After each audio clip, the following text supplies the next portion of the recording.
morning. Welcome to Get Fit Friday. I'm Beth Jeffers, and I'm joined here with Whitney Brown. Good morning. We are at the Fitness Factor, and today we're going to discuss maybe some of your New Year's goals that you had, and maybe it's been 2 months, probably, since you guys have set the goals, and we want to maybe hash out a little bit about, you might be feeling a little discouraged that you haven't kept those goals, but don't be, because we have some good news for you. I think it's going to come from her.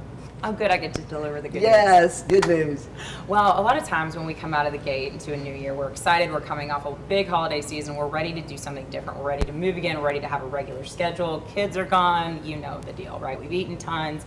And so as we come into the new year, we're thinking big, right? Exercising lots, clean eating, this, that, and the other. And sometimes that fades. That excitement fades a little bit. And so what you can do now is to really settle into your routine. You've had a few months to see how things are going and really just self-awareness and assess how it went.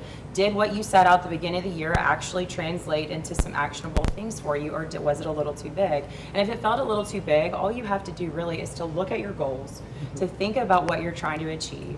Maybe even reframe your perspective a little bit. Are you looking for tons of weight loss? And that's going to be probably a slower process. And you've got to think long term, right? And so we've got lots and lots more time in the year. And so you have plenty of time to keep going forward and keep moving and really just reassess and see if maybe scaling it back a little bit is the ticket. Right. In reality, sometimes people start really heavy, like you said, and they say, I'm going to work out 6 days a week.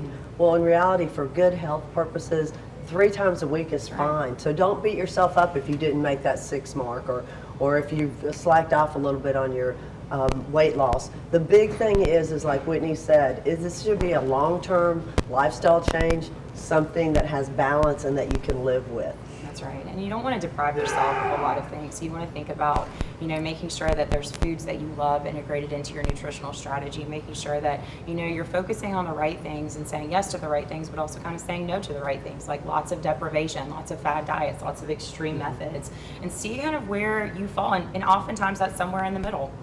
Right, and so you just don't beat yourself up. That's right. We have good news. Like I said, we have good news for you. Yes, definitely. Good job. And just go ahead and reassess. Set some new goals and think of it long term. That's the ticket. That's right. Consistency is key for sure. Thanks for tuning in, and we'll see you next week on Get Fit Friday. For more Get Fit Fridays with the Fitness Factor, go to WCBI.com.